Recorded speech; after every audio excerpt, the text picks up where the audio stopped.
Nombre, chapitre 23. Balaam dit à Balak, construis-moi ici 7 autels et prépare-moi ici 7 taureaux et 7 béliers.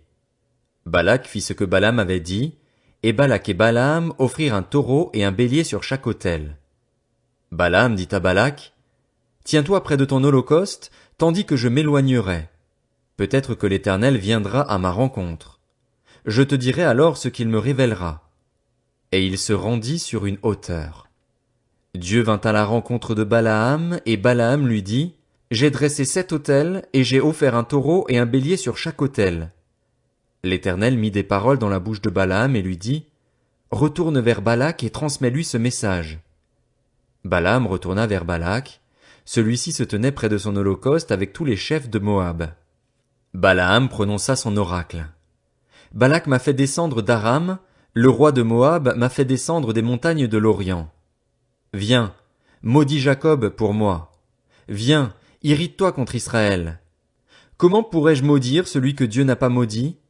Comment pourrais-je être irrité quand l'Éternel n'est pas irrité? Je le vois du sommet des rochers, je le contemple du haut des collines. C'est un peuple qui habite à part et qui ne fait pas partie des nations. Qui peut compter la poussière de Jacob et dire à quel nombre correspond le quart d'Israël? Que je meure de la mort des justes et que ma fin soit semblable à la leur. Balak dit à Balaam, que m'as-tu fait? Je t'ai engagé pour maudire mon ennemi et voici que tu le bénis. Il répondit, ne veillerai-je pas à dire ce que l'Éternel met dans ma bouche? Balak lui dit, viens donc avec moi à un autre endroit d'où tu le verras. Tu n'en verras qu'une partie, tu ne le verras pas dans son entier, et de là maudis-le pour moi. Balak conduisit Balaam au champ de Tsophim, sur le sommet du Pisga. Il construisit 7 autels et offrit un taureau et un bélier sur chaque autel. Balaam dit à Balak, tiens-toi ici, près de ton holocauste, tandis que j'irai à la rencontre de Dieu. L'Éternel vint à la rencontre de Balaam.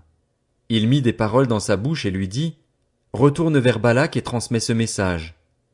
Balaam retourna vers Balak. Celui-ci se tenait près de son holocauste avec les chefs de Moab. Balak lui demanda, qu'est-ce que l'Éternel a dit? Balaam prononça son oracle. Lève-toi, Balak, écoute. Prête-moi l'oreille, fils de Tsippor. Dieu n'est pas un homme pour mentir, ni le fils d'un homme pour revenir sur sa décision. Ce qu'il a dit, ne le fera-t-il pas? Ce qu'il a déclaré, ne l'accomplira-t-il pas? Voici, j'ai reçu l'ordre de bénir, il a béni, je ne révoquerai pas sa décision. Il n'aperçoit pas de mal en Jacob, il ne voit pas d'injustice en Israël. L'Éternel, son Dieu, est avec lui. Chez lui retentit l'acclamation réservée au roi. Dieu les a fait sortir d'Égypte, il possède la force du buffle. La magie ne peut rien contre Jacob, ni la divination contre Israël. Au moment fixé, on dit à Jacob et à Israël ce que Dieu a fait. C'est un peuple qui se lève comme une lionne et qui se dresse comme un lion. Il ne se couche pas tant qu'il n'a pas dévoré sa proie et bu le sang de ses victimes. Balak dit à Balaam, si tu ne le maudis pas, au moins ne le bénis pas. Balaam répondit à Balak, ne t'ai-je pas dit que je ferais tout ce que l'Éternel dirait? Balak dit à Balaam, viens donc, je vais te conduire à un autre endroit. Peut-être Dieu trouvera-t-il bon que de là tu maudisses ce peuple pour moi. Balak conduisit Balaam sur le sommet du Péor, d'où l'on domine le désert. Balaam dit à Balak, construis-moi ici 7 autels et prépare-moi ici 7 taureaux et 7 béliers. Balak fit ce que Balaam avait dit et offrit un taureau et un bélier sur chaque autel. Nombre, chapitre 24. Balaam vit qu'il plaisait à l'Éternel de bénir Israël, et il n'alla pas, comme les autres fois, à la rencontre de pratiques magiques. En revanche, il se tourna du côté du désert. En levant les yeux, Balaam vit Israël qui campait par tribus. Alors l'Esprit de Dieu fut sur lui. Balaam prononça son oracle, déclaration de Balaam, fils de Béor, déclaration de l'homme qui a l'œil ouvert, déclaration de celui qui entend les paroles de Dieu, de celui qui discerne la vision du Tout-Puissant, de celui qui se prosterne et dont les yeux s'ouvrent. Quelles sont belles, tes tentes, Jacob, tes habitations, Israël!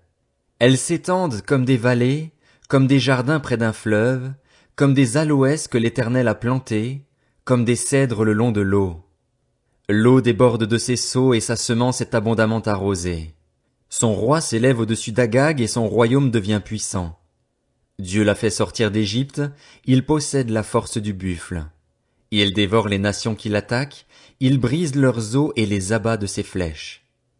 Il plie les genoux, il se couche comme un lion, comme une lionne, qui le fera se lever? Béni soit celui qui te bénira et maudit soit celui qui te maudira. La colère de Balak s'enflamma contre Balaam. Il frappa des mains et dit à Balaam, « C'est pour maudire mes ennemis que je t'ai appelé, et voici que tu les as bénis déjà 3 fois. Fuis maintenant, va-t'en chez toi. J'avais dit que je te rendrais des honneurs, mais l'Éternel t'empêche de les recevoir. » Balaam répondit à Balak, « n'ai-je pas dit au messager que tu m'as envoyé? Même si Balak me donnait sa maison pleine d'argent et d'or, je ne pourrais faire de moi-même ni bien ni mal qui enfreigne l'ordre de l'Éternel. Je répéterai ce que dira l'Éternel? Maintenant, je retourne vers mon peuple. Viens, je vais t'annoncer ce que ce peuple fera au tien dans l'avenir. » Balaam prononça son oracle.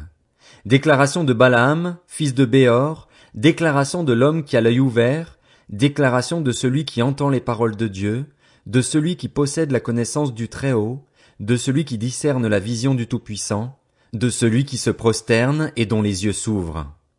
Je le vois, mais non pour maintenant. Je le contemple, mais non de près. Un astre sort de Jacob, un sceptre s'élève d'Israël. Il transperce les flancs de Moab et renverse tous les descendants de Seth. Il se rend maître d'Édom, il se rend maître de Séhir, ses ennemis. Israël manifeste sa force. Celui qui sort de Jacob règne en souverain, il fait mourir ceux qui s'échappent des villes. Balaam vit Amalek et il prononça son oracle. Amalek est la première des nations, mais un jour il sera détruit. Balaam vit les Kéniens et il prononça son oracle. Ton habitation est solide et ton nid est posé sur le rocher, mais le Kénien sera chassé quand l'Assyrien t'emmènera prisonnier. Balaam prononça son oracle. Quel malheur! Qui survivra lorsque Dieu aura établi l'Assyrien? Mais des bateaux viendront de Kittim. Ils humilieront l'Assyrien, ils humilieront l'Hébreu et lui aussi sera détruit. Balaam se leva, partit et retourna chez lui. Balak s'en alla aussi de son côté. Nombre, chapitre 25. Israël était installé à Sittim. Le peuple commença alors à se livrer à la débauche avec les femmes moabites. Elles invitèrent le peuple au sacrifice en l'honneur de leur Dieu, et le peuple mangea et se prosterna devant leur Dieu. Israël s'attacha au Dieu Baal-Péor, et la colère de l'Éternel s'enflamma contre Israël.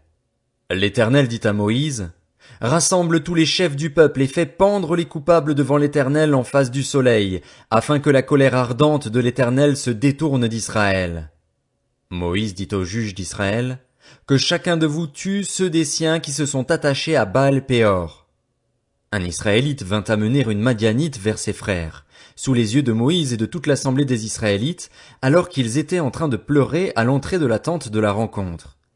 À cette vue, Phiné, fils d'Éléazar et petit-fils du prêtre Aaron, se leva au milieu de l'assemblée et prit une lance dans sa main. Il suivit l'homme d'Israël dans sa tente et il les transperça tous les deux, l'homme d'Israël puis la femme, dans le bas-ventre. Le fléau s'arrêta alors parmi les Israélites. Il y eut 24 000 morts suite à ce fléau. L'Éternel dit à Moïse, « Phiné, fils d'Éléazar et petit-fils du prêtre Aaron, a détourné ma fureur des Israélites, parce qu'il a été animé de mon zèle au milieu d'eux. Ainsi je n'ai pas, dans ma colère, détruit les Israélites. C'est pourquoi tu diras que je conclus une alliance de paix avec lui. Cette alliance, conclue avec lui et avec sa descendance après lui assure pour toujours la fonction de prêtre, parce qu'il a été zélé pour son Dieu et qu'il a fait l'expiation pour les Israélites. » L'Israélite qui fut tué avec la Madianite s'appelait Zimri. Il était fils de Salu et chef de famille des Siméonites. La femme Madianite qui fut tuée s'appelait Cosbi. Elle était la fille de Tsur, un chef de peuplade issu d'une famille madianite.